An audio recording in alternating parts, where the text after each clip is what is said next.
자, 반갑습니다. 송관종입니다. 자, 지난밤에 미국 시장이 좀 급락이 나왔죠. 그래서 투자자들이 많이 걱정을 하실 텐데 사실 뭐 긴축 우려감 때문에 뭐 미국 시장이 조정을 받은 것이야 괜찮은데 어제는 뭐 바이든이 뭐 바로 자국민들 철수하라 이런 이야기가 나왔었죠. 물론 이 이야기는 먼저 나왔기 때문에 뭐 크게 영향을 미칠 만한 그런 정도는 아니었거든요. 근데 영국이 장중에 야 자국민들 빨리 우크라이나에서 철수해 어떻게 될지 모르니 이렇게 했는데 제이크 설리번이 또 기자회견까지 했어요. 자, 24시간에서 48시간 내에 빨리빨리 철수하라. 지금 동계올림픽이 막판에 치닫고 있는데 이거 끝나기 전에도 공약을 할지 모르니 이런 이야기를 하면서 뭐 엔화 가치도 폭등을 하고 또 국제유가도 배럴당 94달러까지 치솟으면서 시장이 좀 조정을 받았습니다. 자, 이런 상황에서 우리는 다음 주에 어떤 전략을 짜서 위기를 잘 극복해야 될지 본격적으로 진행을 하도록 하겠습니다. 자, 오늘의 하두는 한삽더 또는 와신 상담입니다. 미국 시장은 지금 중요한 변곡점이 있습니다. 한 삽만 더 파면 반등이 나올 수 있는 자리이기도 하고 또 여기서 흘러내리게 되면 조정 추세로 이어질 수 있는 중요한 변곡점이기 때문에 오늘 하두를 이렇게 정했는데 사실 뭐 제가 3시까지 이제 잠을 안 자면서 자료를 작성했는데 이때까지만 해도 이 정도였는데 이것보다는 좀 더 음봉이 좀 깊게 떨어지는 그런 움직임이 나왔다는 거죠. 자, 제가 지난번에 말씀드렸습니다. 주가는 인장 강도라는 게 있다. 그래서 고무줄에 매달려 있는 이 무거운 무게추처럼 주가가 어느 정도는 버티게 됩니다. 그러나 세월이 가고 시간이 지나면서 이 고무줄이 삭게 되죠. 그렇게 되면 주가의 인장 강도는 떨어지게 되고 이건 끊어진다는 이야기죠. 자, 그래서 처음에 약간 조정을 받았을 때 그때 바로 튀어 올라가야 되는데 그때 튀어 올라가지 않으면 최악의 국면에서는 베이징 동계올림픽 이후에나 반등이 가능하다고 말씀을 드렸는데 1월 8일 날 약간 좀 현실화되는 것 같습니다. 자, 그렇다면 우리는 그때 이제 제가 말씀드렸던 이야기가 일단 중국이 미국에 도발을 하는 거죠. 뭐 디지털 위안화를 내세우면서 달러 패권에 도전하고 여기에 미국은 고유가 고금리 강달러로 대응할 수밖에 없습니다. 그래서 미국의 금리 인상 속도는 좀 빨라질 수밖에 없고 자, 그렇지만 저는 중국의 그 달러 패권을 흔들 수 있는 디지털 위안화는 희망사항에 그칠 수 있다. 근데 이제 그런 이벤트만 있었지만 크게 시장에서 주목을 받지는 못했어요. 다만 이제 이걸 기점으로 해서 연준의 긴축 모드는 좀 더 강화됐고 자, 이게 시장을 우리를 좀 흔들고 있는데 자, 그렇다면 최근에 이제 분위기 좋았잖아요. 지난주에는 뭐 메타가 실적이 안 좋아지면서 급락이 나왔고 그 이후에 제가 이 방송을 시작했을 때는 지난 토요일 날은 또 뭐 기타 업체들이 실적이 좋아지면서 반등 나왔다는 것도 근데 갑작스럽게 이렇게 음봉이 툭툭 떨어지고 있습니다. 왜 그랬을까요? 자, 이것 때문입니다. 1월 CPI가 7.5% 정도 나올 것이다. 제가 토요일 날, 일요일 날 이제 무료 공개 방송을 진행을 하는데 여기에서 이제 자세하게 설명을 드렸습니다. 자, CPI가 시장이 예상하는 것은 7.2%다. 근데 만약에 7.2%를 넘어서게 되면 연준의 긴축 모드가 또 발동을 할 수 있고 시장이 조정을 받을 수 있다고 말씀드렸는데 40년 만에 최대치를 기록하면서 일단 조정을 받았습니다. 여기에다 또 매파 제임스 블러드가 7월 1일까지 한 100pp 정도는 인상을 해야 되지 않을까요? 또 3월 달에는 0.5%포인트 정도 인상을 해야 될 것 같다. 이런 이야기를 하면서 시장이 급락이 나왔다는 거죠. 자, 우리가 흔히 아시죠? 제가 계속 말씀드립니다. 연준의 긴축 모드는 한 3단계를 밟아가요. 처음에 시장에 많이 뿌려졌던 돈이 흡수가 되는 과정에서 많이 샀던 국채를 좀 줄입니다. 그래서 시장의 흐름을 보고 그다음에 시장이 괜찮으면 금리 인상을 하게 되는 거죠. 자, 금리 인상 이후에는 채권을 매입을 했으니 이 매수했던 채권을 또 시장에 되팔면서 시장의 유동성을 끌어들이는 양적 긴축이 나온다고요. 근데 이제 시장에서 최근에 우려하는 것은 이겁니다. 일단은 연준이 뭐 금리 인상을 7번까지 한다네 또는 50bp 정도 한다네. 보통 금리 인상을 한번 하게 되면요. 25pp 정도 하게 됩니다. 이게 이제 베이비 스텝이라고 하는데 이것보다 훨씬 더 큰 빅 스텝으로 연준이 긴축 모드를 이어가지 않을까. 이제 이게 시장에서 느끼는 공포감이라는 거죠. 그렇지만 시장에서는 또 이런 이야기도 하고 있습니다. 야, 물가가 지금은 많이 치솟고 있는데 뭐 비농업 부분 취업자 수가 46만 명 정도 나온 거 보면 그래도 성장이 좀 뒷받침이 되기 때문에 괜찮고 물가는 하반기 하락하지 않을까 이런 이제 기대감이 있는 거죠. 자, 그리고 연준이 뭐 빅스텝으로 금리 인상한다고 하더라도 결국에는 뭐 시장은 괜찮을 거다. 왜냐하면 연준이 좀 엄포를 좀 많이 놓는 거죠. 그래 놓고 실제로 보면 금리 인상을 좀 줄이는 겁니다. 자, 2017년도에 뭐 사실 금리 인상을 3번 했는데도 불구하고 주식시장은 초강세를 보였다는 거죠.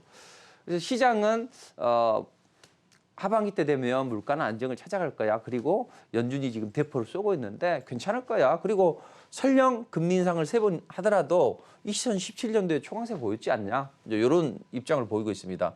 근데 제가 보기에는 연준 내에서는 이제 금리 인상은 당연한 거고 이거보다는 양적 긴축 쪽으로 몰아간다는 거죠. 왜냐하면 금리 인상을 이제 과도하게 하게 되면 장단기 금리 차가 축소가 되게 됩니다.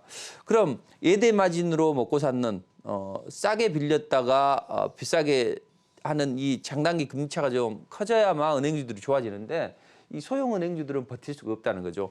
연준은 이걸 걱정하고 이로 인해서 어떤 금융시장이 약간 혼란스럽지 않을까 이제 이걸 우려하는데 자, 좋다 이거예요.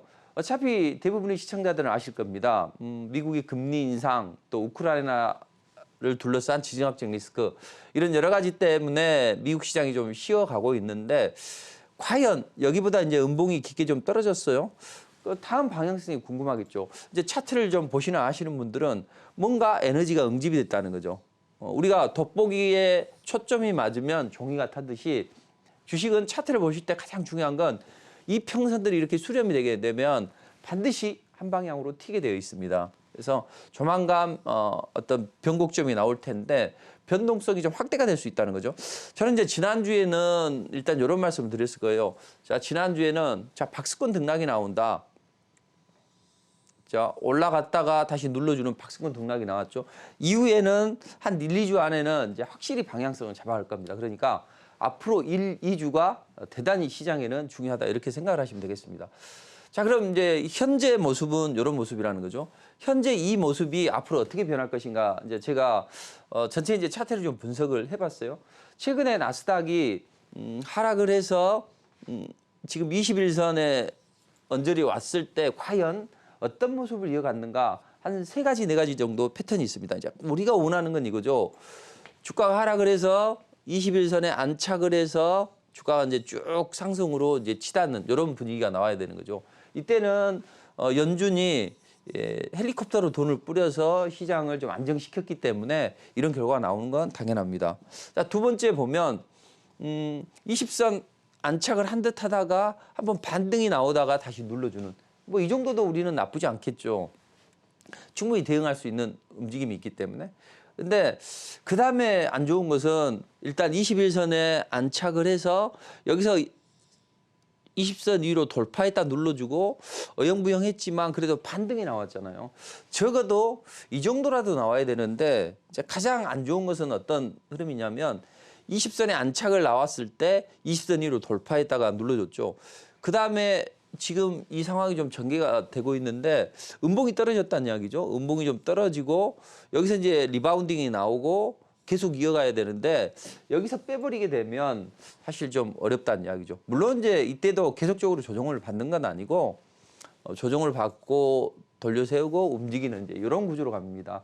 근데 이제 이게 왜 나오냐면 결국은 이 현재 61선 추세가 약간 흐트러졌기 때문에 이제 이런 기술적인 흐름으로 나오는데 특히 뭐 지정학적 리스크가 고조가 되고 있죠. 최근에 이제 시장의 화두는 연준의 긴축 모드 강화 또 우크라이나를 둘러싼 지정학적 리스크. 근데 2018년도에 우리가 가장 원하지 않는 시나리오로 움직였던 2018년도에는 어땠냐 이거죠. 그때는 지금과 똑같이 기준금리 인상 기조에 있었습니다. 그리고 총 들고 싸우는 건 아니지만 미중 간의 무역 전쟁이 격화되는 그런 시기였다는 거죠. 그래서 우리는 일단 뭐 조정으로 이어진다 이게 아니라 1, 2주가 아주 중요하기 때문에 1, 2주 동안의 움직임을 잘 봐야 된다. 그리고 여기서 전저점을 이탈하고 빠지게 되면 당분간은 조정 추세 이어진다고요. 그렇다고 해서 야 이것도 끝나는 거 아니냐? 또 그럴 걱정할 필요는 없습니다. 일시적인 그런 흐름일 테고 다시 한번 반등을 시도하는 그런 움직임이 나올 걸로 보여집니다. 자 그렇다면 미국의 금리 인상이나 우크라이나를 둘러싼 지정학적 리스크가 과연 우리 시장에는 어떻게 반영이 될 거냐 이거죠. 자 우리가 걱정하는 건 이거죠. 국내에 있던 자금이 해외로 이탈하는 이런 외국인 이탈에 이걸 우려하는 건데 그래서 정부 여당에서 또 대선 주자들이 야 우리 MSCI 지수 편입을 해야지 외국인들 많이 들어온다 하면서 자꾸 이걸 주장을 하는데 저는 이 부분은 어느 정도 뭐 완화가 됐다고 보여집니다. 왜냐하면 이머징이 할 수 있는 것은 외국인 자본 유출에 대한 우려감 때문인데 이걸 단행하기 위해서 선제적으로 금리 인상을 했죠. 그리고 피마 레포를 통해서 자금 조달 채널을 확보를 했습니다. 이게 뭐냐면 자 우리 국채 맡겨놓고 야 우리가 가지고 있는 미국 국채 맡겨놓고 너희 달러 좀 빌려줘. 이게 피마 레포인데 이게 체결이 됐다는 이야기죠. 그래서 우리가 뭐 한미 통화 수합 체결이 안 되고 이것 때문에 혹시 시장 급락하고 또 미국 금리 인상하게 되면 외국 자본 많이 유출하는 거 아니냐 그런데 그런 걱정은 제한적이라는 거죠. 그리고 SDR 특별 인출권도 이 IMF가 회원국에 배분을 했습니다. 그러니까 SDR이 뭐냐면 담보 없이 기축통화를 빌릴 수 있는 쿠폰으로 생각하시면 되죠. 미국 가서 야 달러 좀 빌려줘. 또 영란은행 가서 달러 좀 내놔. 이거 제시하면서 이런 어떤 쿠폰이라는 거죠. 그럼 이제 IMF의 우리 지분만큼의 SDR을 배정을 받을 텐데 신흥국이 한 2,750억 달러 정도 배정을 받는다는 이야기죠. 선진국은 3,750억 달러 정도 이걸 받아요. 근데 선진국에서 야 미국이 가장 많을 거 아니에요. 미국이 야, 우리 안 받아도 돼. 그냥 이거 빈국에 지원해 줘. 이렇게 이야기를 하는 움직임입니다. 그래서 IMF도 그거 가능하다. 이런 입장을 보이고 있다는 거죠. 그렇다면 우리가 가장 두려워하는 외국인 자본 유출은 좀 제한적이지 않을까 이렇게 보는 거죠. 그리고 최근에 시장이 안 좋은데도 외국인들은 좋은 종목들은 또 바닥에서 사고 있다는 겁니다. 자, 그럼 이제 좀 더 디테일하게 보면 나스닥과 코스닥이 제가 지난주에는 반등은 나올 것, 아니 박스권 등락이 나올 것이다. 요 사이에서 이런 말씀 드렸고 우리도 그런 움직임이 나올 것이라고 했는데 일단 올라갔다 다시 눌러주고 음봉 떨어지고 이제 이런 모습이고 우리도 올라갔다 음봉 떨어지고 여기까지는 좋은데 다음 방향성이 문제라는 거죠. 자, 제가 지난번에 이런 말씀 드렸습니다. 자, 지수는 반등이 나온다. 근데 이때 지수 반등이 나올 때는 개별 종목들은 좀 제한적으로 재미가 없다. 왜냐하면 지수가 올라가면 지수 관련주들이 밀고 올라가거나 아니면 종목들이 조금씩 해서 조금씩 밀고 올라가기 때문에 종목들이 별 재미가 없다는 이야기죠. 그래서 지수 반등이 나오고 나서 지수가 횡보나 조정이 나오게 되면 이때 종목 장세가 나오기 때문에 우리는 종목별 대응을 잘 해야 된다. 그럼 어떤 종목으로 공략할 것이냐? 일단 최근에 리오프닝 관련주들이 시장의 곽강을 받고 있습니다. 근데 사실 리오프닝 관련주들은 좋긴 한데 이렇게 좀 많이 있죠. 근데 대부분의 종목들이 반등 따먹기라는 이야기죠. 한번 극단적으로 보시면 제주 맥주나 이런 맥주 관련주들이 좀 강하게 한번 장대 항목 뽑아 올리는 이런 움직임이 있는데 사실 뭐 거래량 보시면 사기도 어렵고 그동안 시장에 소외됐던 종목이기 때문에 공략하기가 쉽지는 않다는 이야기죠.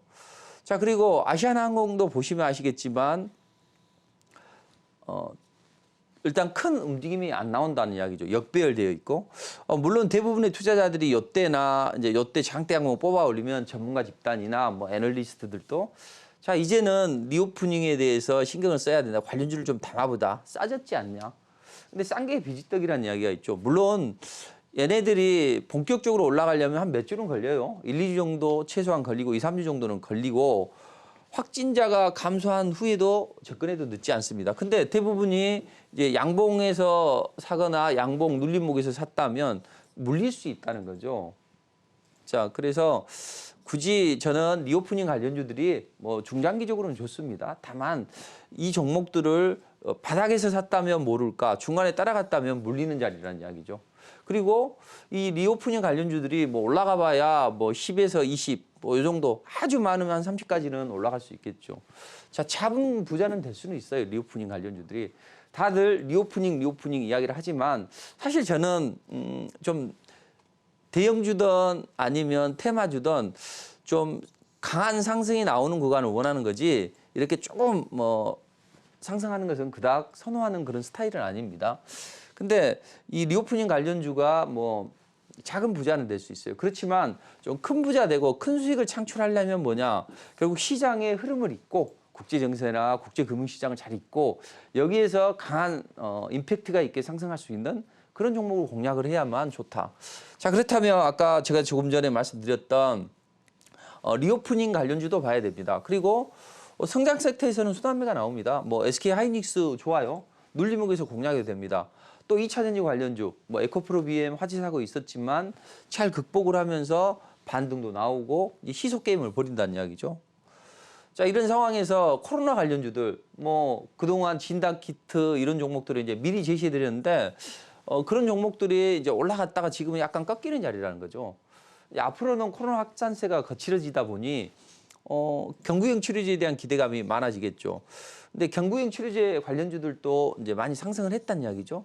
이제 일부 종목들 그리고 일부의 진단 키트 관련주들이 움직임이 또 좋아질 수가 있습니다. 집사람이 진단 키트를 25개를 샀대요. 그래서 저도 사본 경험이 있어서 하나 사는데 3만 원인데 2개 들어 있잖아요. 야, 그러면 저는 이제 얼핏 계산하니까 30만 원인 줄 알았는데 15만 원이더라고요. 그래서 야, 15만 원어치를 왜 사냐? 저는 이렇게 이제 우스갯소리로 했는데 그만큼 묶어서 판다고 합니다. 묶어서 이제 한꺼번에 판다고 하는데 그만큼 저희 집사람도 살 정도로 지금 확산세가 좀 많이 있다는 거죠. 근데 이제 진단키트 관련주 중에서 이미 이제 다 올랐고 정부에서 새롭게 이 품귀 현상을 제어할 수 있는 새로운 데를 어떤 데를 선정할 것인가 보면 이런 종목도 한번 움직임을 잘 봐야 될 것 같습니다. FDA 승인을 받아서 미국에 제시를 했기 때문에 뭐 이런 종목들이 나중에 뭐 정부에서 한다면 또 이런 종목이 될 수가 있습니다. 자, 그리고 국제 정세에 따라서 천연가스, 원자재, 방산, 히토리금 이런 좀 종목들을 좀 주의 깊게 살펴봐야 됩니다. 그리고 이제 실적이 좋아지는 기업들도 있죠. 그래서 실적 좋아지는 기업들은 한번 팡팡 튀어오를 수가 있으니까 그런 종목도 공략하면 좋다는 이야기죠. 자, 그럼 이제 본격적으로 지정학적 리스크가 고조가 됐어요. 사실 저는 이 재료를 작성하면서 이제 2주 연속 이제 그런 이야기에 대해서 이야기를 하는데 사실 3시까지만 해도 이렇게까지 큰 조정을 받지 않았다는 거죠. 이 정도 조정을 받았는데 아침에 일어나 보니 이 정도 이제 강한 좀 조정을 받았습니다. 자, 그럼 시장이 흘러가는 대로 받아야 됩니다. 자, 최근에 이제 러시아가 우크라이나를 침공할 수 있겠다 이런 우려감이 많이 반영이 되고 있는데 지난주에 제가 원자재 관련주를 잘 봐야 된다. 밀을 생산하는 나라들이 딱 이 두 나라들이 상당히 좀 점유율이 높죠. 그래서 밀이나 또는 사료 관련주들 이런 종목들을 벌어가면서 미래생명자원을 제가 제시를 해드렸을 겁니까? 요즘에는 제가 여기서 종목을 많이 제시해드리진 않아요. 주로 무료 공개 방송에서 많이 제시를 해드리고 있는데 여기서 제가 얘는 왔구나 이제 이런 생각이 들어서 단기적으로 좀 제시를 해드렸는데 이게 뭐 비료 관련주이기도 하고 또 밀과 직접적인 연관이 있는 종목이죠. 그래서 사료나 식품을 만드는 업체인데 이제 우리는 이걸 에그플레이션 관련주라고 하죠. 이 종목이 지난 금요일 날 짱대 양봉을 뽑아 올렸다는 이야기죠. 자, 그래서 우리가 리오프닝 관련주도 이런 종목으로 작은 부자는 될 수 있어요. 그러나 큰 부자가 되려면 크게 수익이 나려면 시장의 중심축에서 놀아야 된다. 우리가 주도주라고 하면 자꾸 삼성전자, SK하이닉스 또 뭐 반도체 이런 것만 생각한다고요. 시장의 주도적인 건 뭡니까? 이제 걔네들이 시장의 어떤 흐름을 주도할 수는 있어요. 그러나 결국은 수익률을 주도하는 이런 것은 따끈따끈한 이슈와 재료를 머금는 그런 종목들이 잘 움직인다고요. 그럼 그쪽이 움직인다면 그쪽으로 봐야 되는 것이고 태평성대가 와서 삼성전자나 SK하이닉스 이런 성장주들이 잘 움직이면 또 그때는 그 종목을 적극적으로 공략을 해야죠.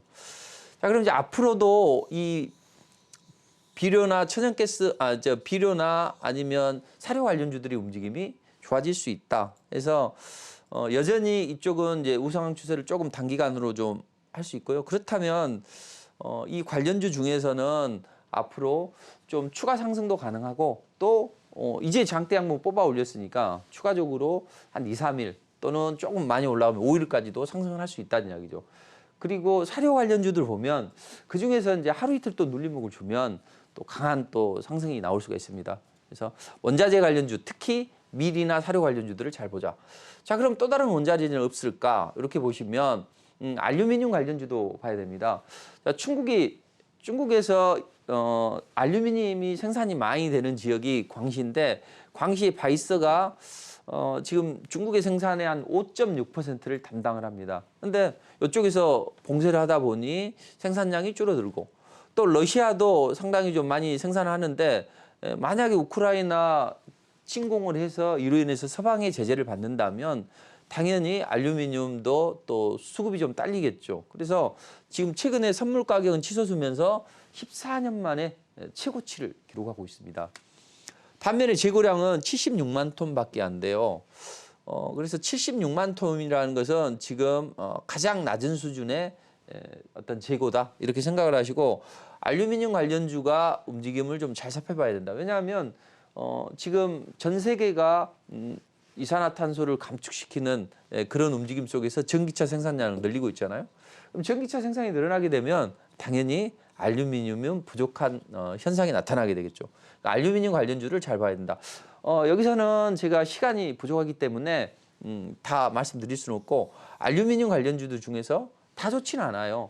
한두 개가 좋습니다. 그래서 한두 개 좋은 종목을 토요일 날, 일요일 날 11시죠. 11시에 무료 공개 방송에서 자세히 말씀드리도록 하겠습니다. 자, 여기에서 우리가 또 다른 원자재 관련주 뭐가 있을까요? 유가를 잘 봐야 됩니다. 자, 중국이 세계에서 가장 원유를 지금 많이 수입하는 그런 나라입니다.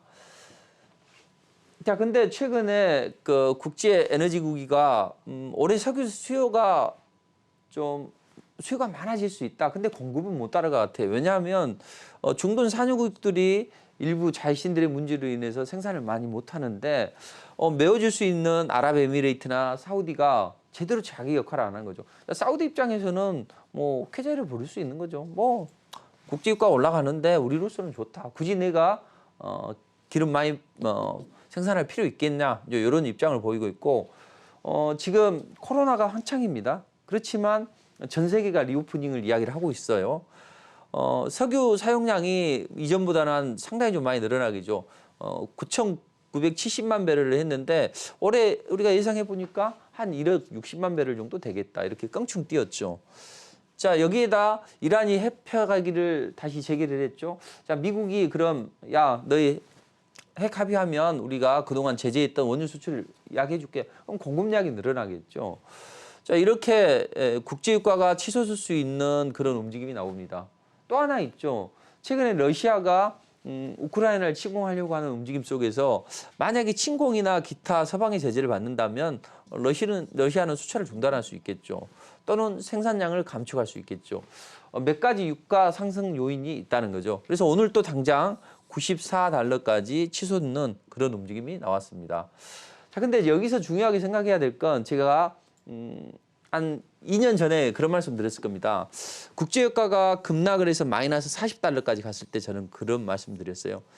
자, 유가는 분명히 올라갈 수밖에 없다. 왜냐하면 미국의 대중국 압박 전략에 따라서 고유가, 고금리, 강달러 이거에 가야 된다. 근데 지금 그렇게 지금 진행이 되고 있잖아요. 자, 유가는 왜 통제를 할 수밖에 없냐면 중국이 가장 소비량이 많고 여기에다 미국이 가장 생산량이 많아요. 그러니까 자기들이 통제를 할 수 있는 부분이 있다고요. 그래서 고유가 정책을 펼칠 수밖에 없습니다. 그때 마이너스 40달러일 때 중국이 하는 일이 뭐였어요? 야, 옳았구나 하면서 걸프만의 유조선, 대형 유조선을 100척을 띄워서 전 세계가 하루 반 쓸 수 있는 그 량을 한 1억 5천만 배럴을 자기들 지하 저장고에다가 지금 해놨다는 이야기죠. 그러니까 중국으로서는 어떻게든 유가만 싸지면 좀 하려고 하고 중국의 나중에 대만을 침공한다든지 아니면 남중국해에서 분쟁을 일으켰을 때 특히 대만을 침공했을 때 기름 없이면 뭐 전차 굴리고 뭐 하겠어요? 그걸 통제하기 위해서 국제유가를 강하게 치솟게 할 수 있다. 그래서 이런 움직임 속에서 국제유가 관련주를 잘 봐야 된다. 지금 국제유가 관련주들이 한번 상승을 했다가 눌림목을 주고 재차 상승할 수 있는 그런 움직임입니다. 그중에서 우리가 뭐 SK이노베이션이나 뭐 SOL이나 이런 종목을 봐야 될까요? 그거보다는 실제적으로 강한 상승이 나올 수 있는 중소형 FPG 종목도 이런 종목들은 수급도 좋다고요. 많이 안 올라가 있습니다.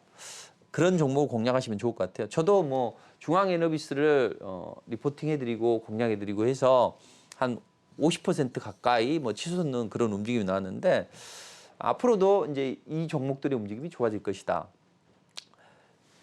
자, 최근에 그 동계올림픽에 푸틴이 참석을 했습니다. 그래서 하는 이야기가 야, 우리 만약에 서방에서 제재를 가하거나 우리나라가 우크라이나를 침공하려고 하는데 서방 제재에 가하면 분명히 가스관 잠금당할 텐데 이거 좀 너희가 사줄 수 없어. 그러니까 중국이 좋아. 보니까 미국 기분 나빠.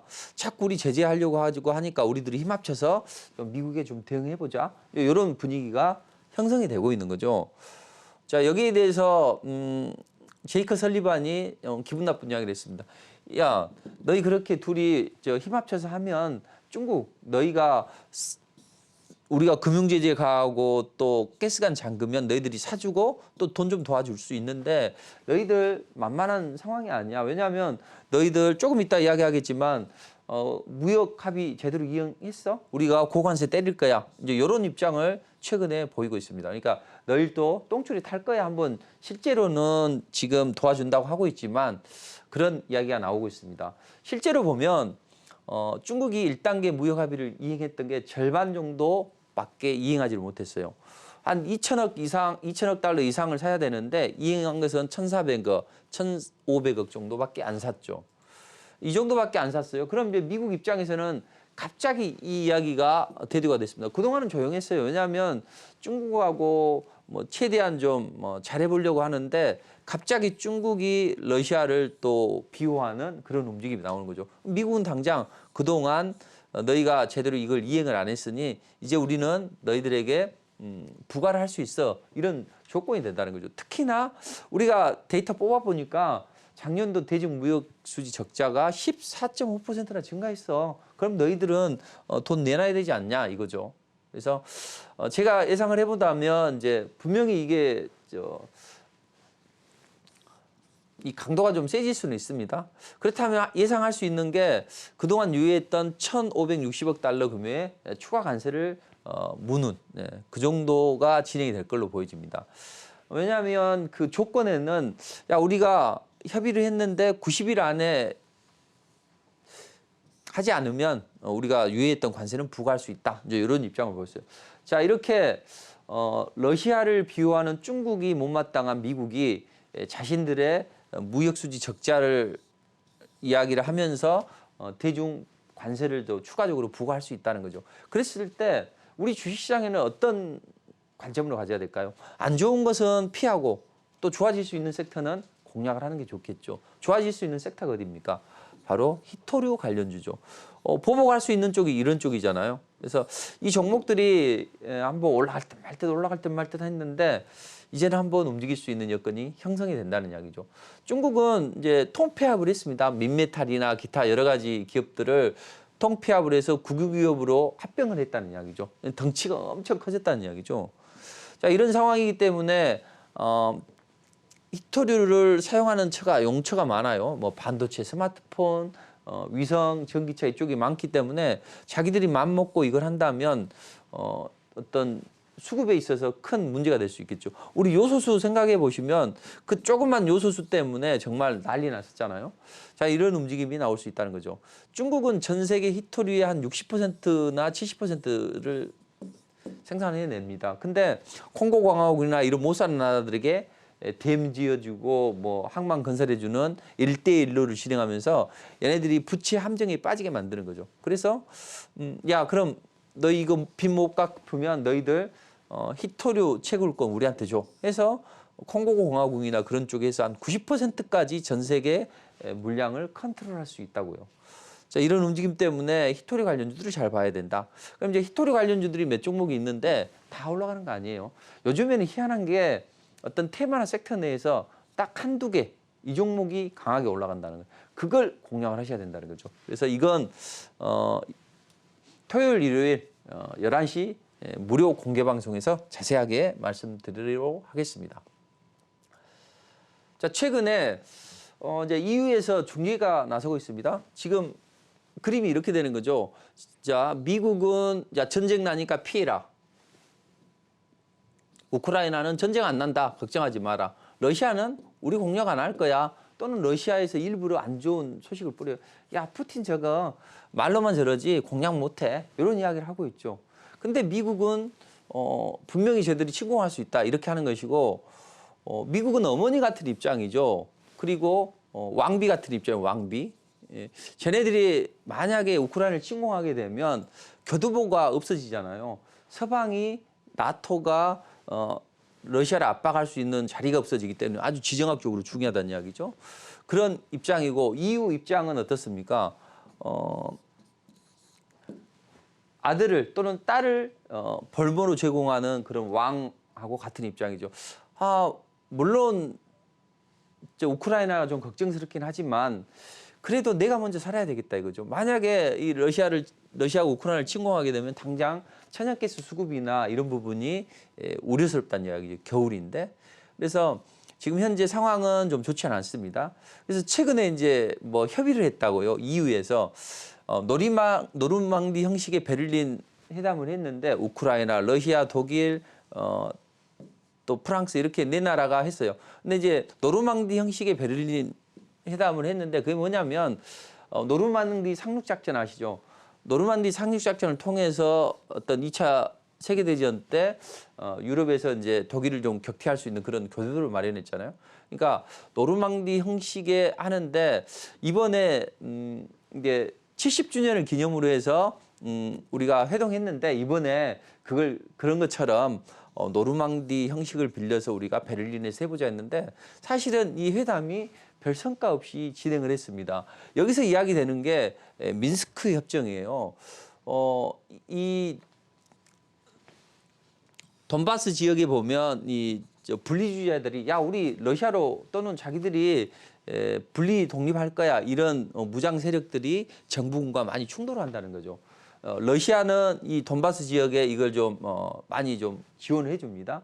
그래서 돈바스 지역에 어떤 지정학적 리스크가 있었는데 자, 자꾸 이런 문제가 되니까 우리가 좀 중재안에 유럽에서 나선 거죠. 그래서 러시아는 우리가 돈바스 지역의 선거를 통해서 자치권을 보장해라 이런 입장을 보이는 것이고 우크라이나는 야 분리주의자 먼저 무장 해제를 해라 이렇게 이야기를 하는 겁니다. 그러니까 서로 이제 이 협정이 1차, 2차에 걸쳐서 했는데 협정은 체결이 됐어요. 그러나 서로 이런 러시아는 어쨌든 돈바스 지역의 자치권을 확보해서 이걸 거두부를 이용해서 좀 우크라이나를 압박하려고 하는 것이고 우크라이나는 일단 무장을 해제해야만 자기들이 안심을 할 수 있잖아요.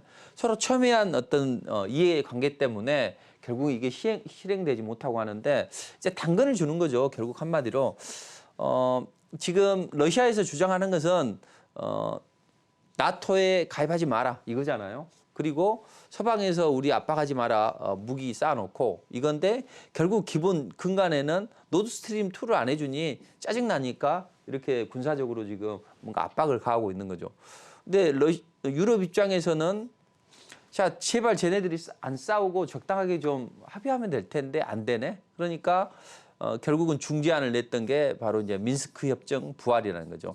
그래서 민스크 협정 부활인데 이것마저도 쉽지 않죠. 러시아는 민스크 협정이 부활이 되면 돈바스 지역에 자기들이 러시안이나 러시아를 추종하는 그런 사람들이 많이 분리 독립을 하게 되고 여기를 교두보로 해서 우크라이나를 압박하고 동쪽도 서방을 압박할 수 있는 그런 중요한 교두보기 때문에 이게 서로 첨예하게 대립가 된다는 겁니다.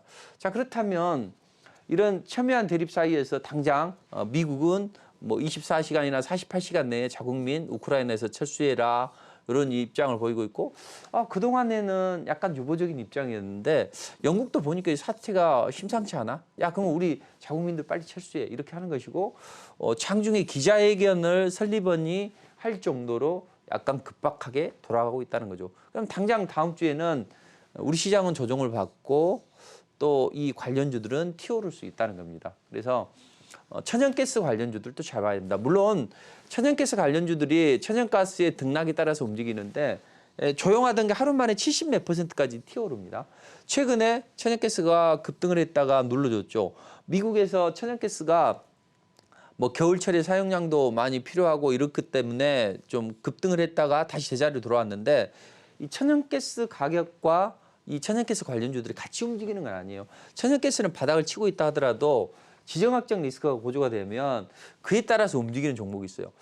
과거에 보면 신라섬유, 양지사 이렇게 사이즈가 적은 종목들이 시장이 급락이 나올 때 좀 강하게 움직이는 경향이 있거든요. 그러니까 어떤 지수 급락할 때 올라가는 종목들이 있어요. 방어주들. 근데 이게 바로 천연가스 관련주들이 방어주가 될 수가 있는 거죠. 자, 이런 움직임 속에서 사실은 저는 좀 안타깝더라고요. 제가 지난주에 투자자들께 그런 말씀 드렸습니다.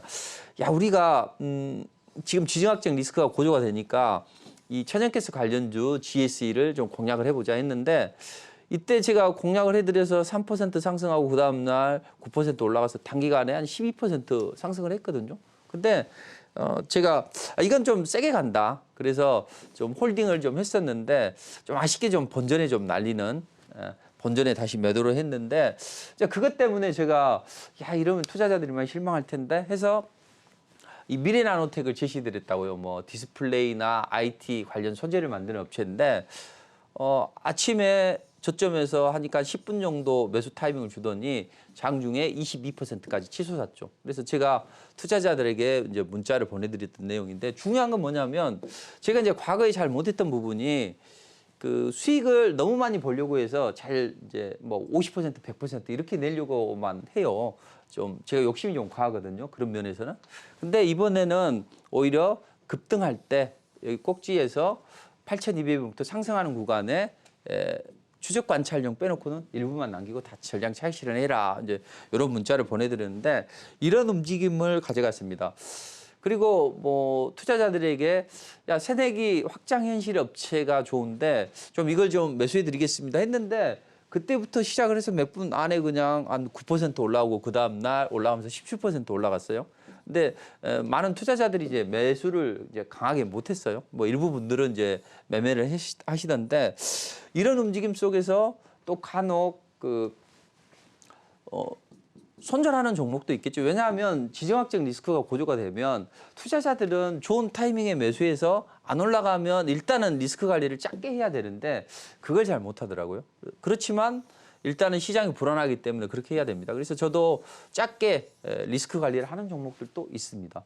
반면에 바로 올라갈 거라고 생각을 했는데 하루 이틀 2, 3일 있다가 이렇게 메디아나처럼 강한 움직임이 나왔죠. 이게 이제 제가 리포트를 써드는 것 중에 일부 캡처를 해드린 건데, 자, 우리는 항상 이제 기관 외국인들이 어떤 리오프닝 관련주를 사면 그때 쫓아갑니다. 근데 그러면 절대 안 되고요. 미리 예측을 하는 거죠.